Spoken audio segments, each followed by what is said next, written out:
Bonjour à toutes et à tous, amis internautes de CNews TV. Bonjour et ravi de vous retrouver encore une fois de plus dans un autre numéro de votre émission sur la toile info, toujours avec Maman.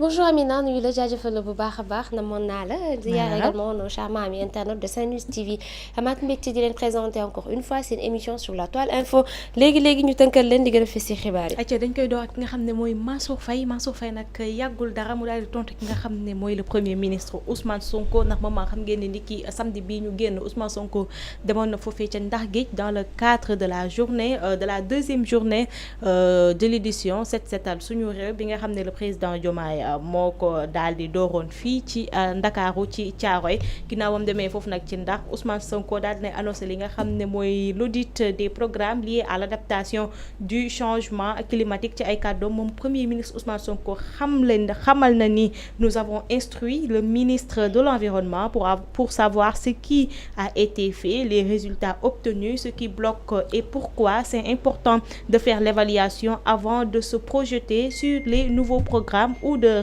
orienter ces programmes moom premier ministre moo wax lu ni mel di sàkku ci li nga xam ne mooy audit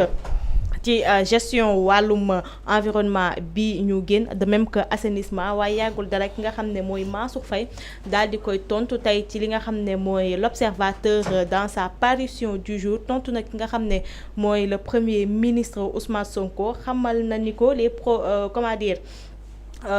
il a évoqué la question du programme d'assainissement des 10 villes et je voudrais lui rappeler que ce programme important a été initié et lancé par le président Macky Sall en mars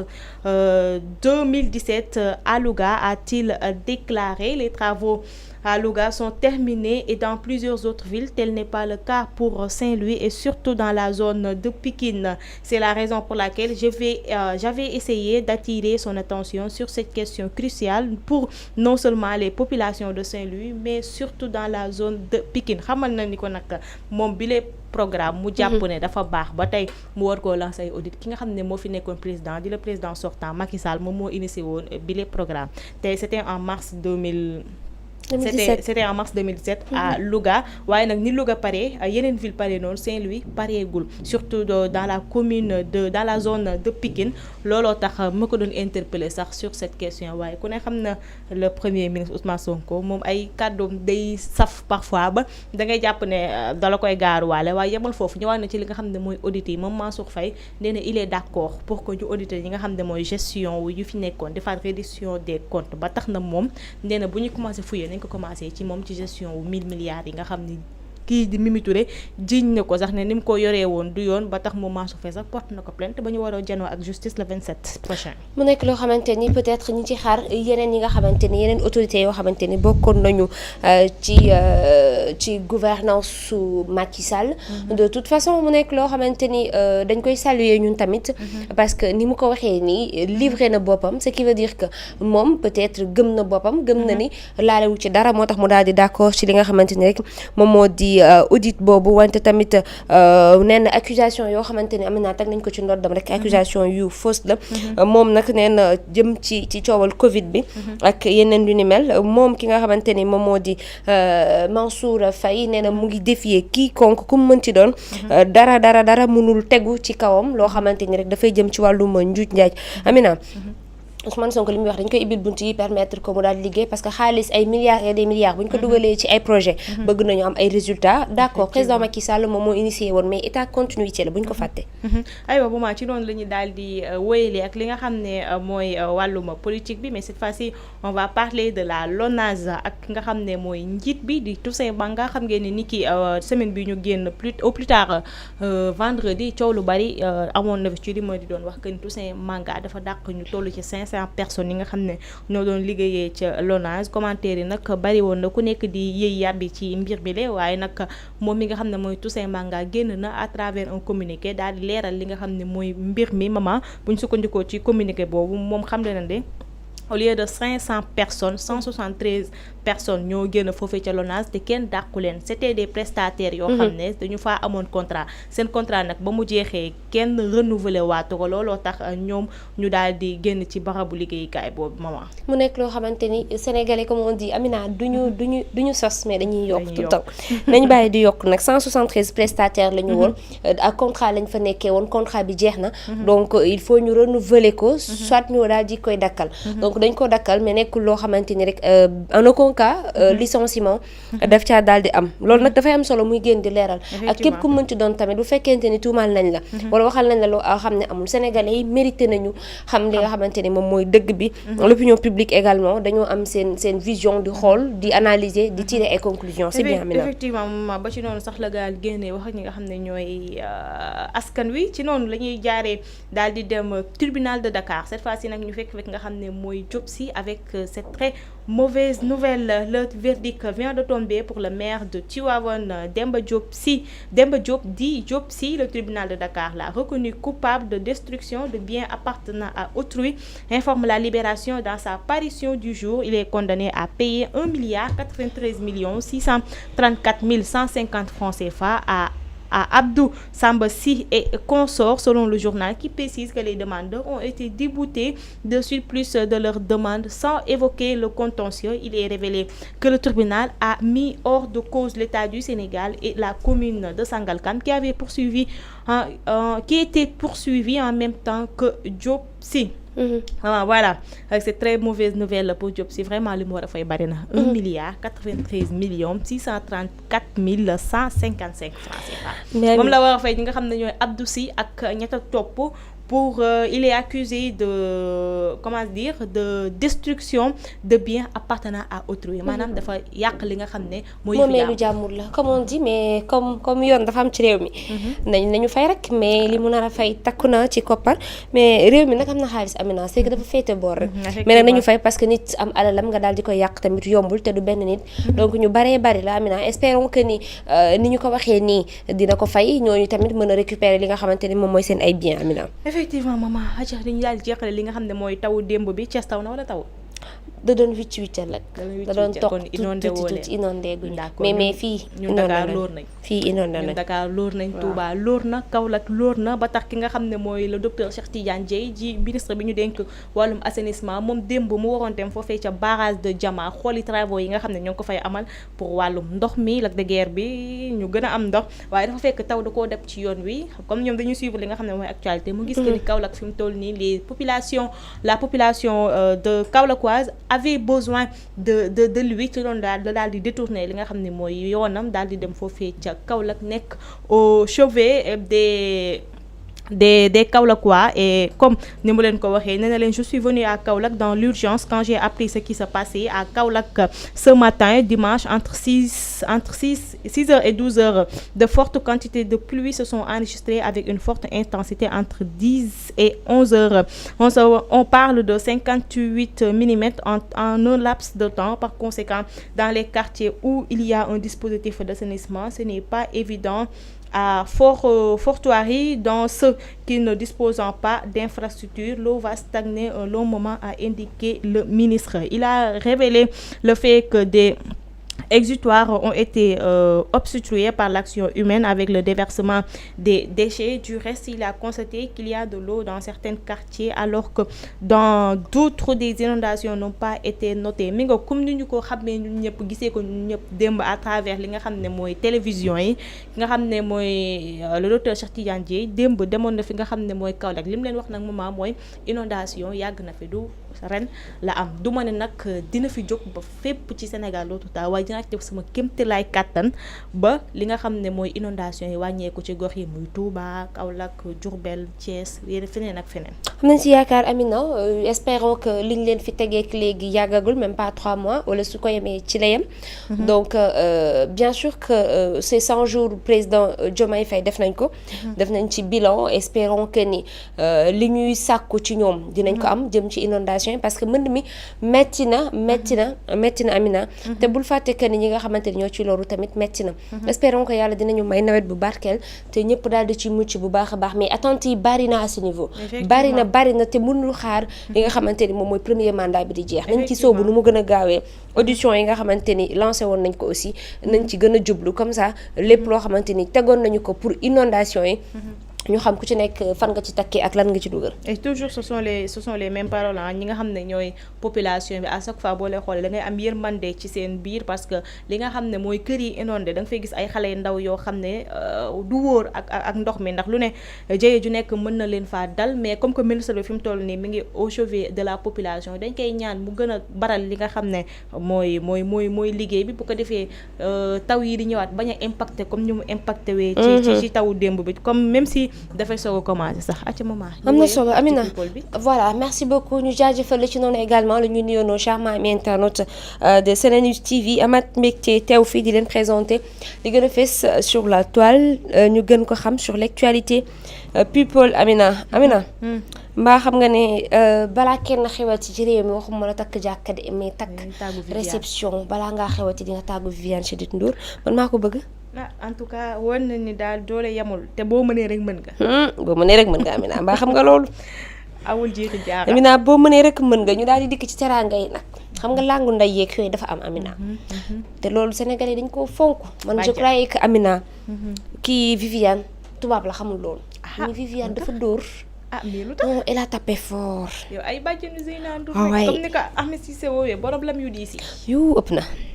mu ngoog Zeyna Ndour a célébré son mariage en grande pompe. Dans cette vidéo, Viviane Chidid Ndour a fait un geste noble envers la famille Ndour, y compris Abi Ndour qui avait décidé de ne pas assister au mariage de sa nièce en signe de teranga, maanaam cadeau et autres. Amina, Viviane a remis 7 millions de francs CFA à la famille Ndour, démontrant ainsi sa générosité et son respect pour les traditions. maanaam waaye wàllum jukkalanteeg nday ak magalante moom Viviane Chidid Ndour deful boppam tubaab daanaka teral na ay bàjjanu doomam ak ay maamu doomam lu toll ci juróom-ñaari millions ci suñuy koppar dugg na ci famille Ndourène mu nekk loo xamante ne Amina ñi bu ñu xewee fan la ñu jëm ci réew mi nañu sóoraale ñi nga xam ne seen loxo jotul seen tey bi ma yeewoo dama ne ñoom réception bi moom mën nañ ko fi yemale parce que def nañ lépp réception nañ télé bi sañ sana ay mbokkam nañ ñëw nañ jëkkëram ñëw nañ sargal si nañ ko lan moo si desaat nañ ko muur mu sëy Amina mbaa xam nga dara ñun ñii Amina ñi seen lekk yi doyul seen i nelaw doyul ñoo fi nekk di solu 30 solo ami xale bi simple na ci sañse def classe te am na ko ci lépp mais dafa def classe sañse Amina. waaw effectivement takk or man damaa bëgg or maman damaa bëgg galam. non man damaa bëgg je suis émue Amina. mu ngoog Amina toujours ñu waxtaanee li nga xamante ni rek moom moo di boobu les mariages Amina gis nañu ki nga xam ne moom mooy Zeyna Ndour sol habillé en mariée def lu ko saf daanaka rek booy xool tu te dis que ni moom Zeyna Ndour mi dund na yëfi tubaab mais dund na également li nga xamante ni rek moom moo di mbirum sénégalaise ba tey nag ci carnet rose boobu noonu Amina ci la ñuy desandi ki nga xam ne moom moo di Adja Everywhere daal dinay marié moom tamit ni ki démb en même temps que Zeyna Ndour. Il semble que pendant que l'attention des Sénégalais était captivée par le mariage de Zeyna Ndour, une autre figure médiatique, Adja Everywhere, aurait également fait parler d'elle à Dubaï. Des vidéos circulant sur les réseaux sociaux. Amina la montre vêtue en mariée, ce qui a suscité des spéculations sur une éventuelle célébration de mariage. Elle également bataille les images de la cérémonie diffusée largement ont alimenté les discussions et attiré l'intérêt des internautes, créant un buzz autour de cette nouvelle qui vient enrichir le paysage médiatique déjà marqué par les événements récents. Amina mu nekk loo xamante ne Adja Everywhere maanaam moom peut-être ni préparé mariage Zeyna bokku ci mais gis nañu ay vidéo ay images yoo xamante ni wane na ko comme étant une mariée voilà mais là xale yi ñu ngi sey Amina. En tout cas de voilà man démb ça a suscité li nga xam ne mooy sama curiosité. moo ko gisee mu solu daal def tradition marocaine mais quand même vêtue d'une très belle robe mariée coiffure mariée bijoux mariés on se pose nag la question si elle est mariée ou bien shooting la boo xam ne ne da ko doon def na xale yi comme dañuy jaayeel ak président non gëm nañ ni mariage la Amina publicité nit yi. mais gëm nañ ni mariage la dañ ko koy yéene. soo wotee maa ngi laajte kan moo takk Adja Everywhere mais kenn nanguwul ma. mais noonu la demee xam naa ko am fit nag ko am fit. takk na ko mool. Amina mi ngi noonu ba tey ci actualité people dafa mel ni nag dañoo war a waxtaanu biir nekk Amina. ah bon. Mak Vision nee na. invité wuñ ko. ci mariage bu Zeyna Ndour. voilà donc mariage bi nag célébré nañ ko dem en grande pompe célébrité yëpp nekkoon nañ fa woykatu Sénégal yëpp ñoom Fatou Guewel. Fatou Lawbe. Kiné Lam. ñëpp xale yi dem nañ daal sax def ba mu baax. en tout cas. neexoon na waaye ki nga xamante ne rek yàgg nañ koy gis bu célébrité yi di am ay événement mu fay nekk di jël ay photo yu mucc ayib macha allah en image gars yi toppoon nañ ko sur les réseaux sociaux li nga xamante ne moom mooy ses comptes mais gisuñu benn yoon mu publier lu ni mel benn fansam daal dinay dugg ne ko mag gisuñu la benn yoon ci li nga xamante ni rek moom moo di mariage ba ñun yow rek la ñuy topp mu ne man fu ñu ma woowul duma fa dem.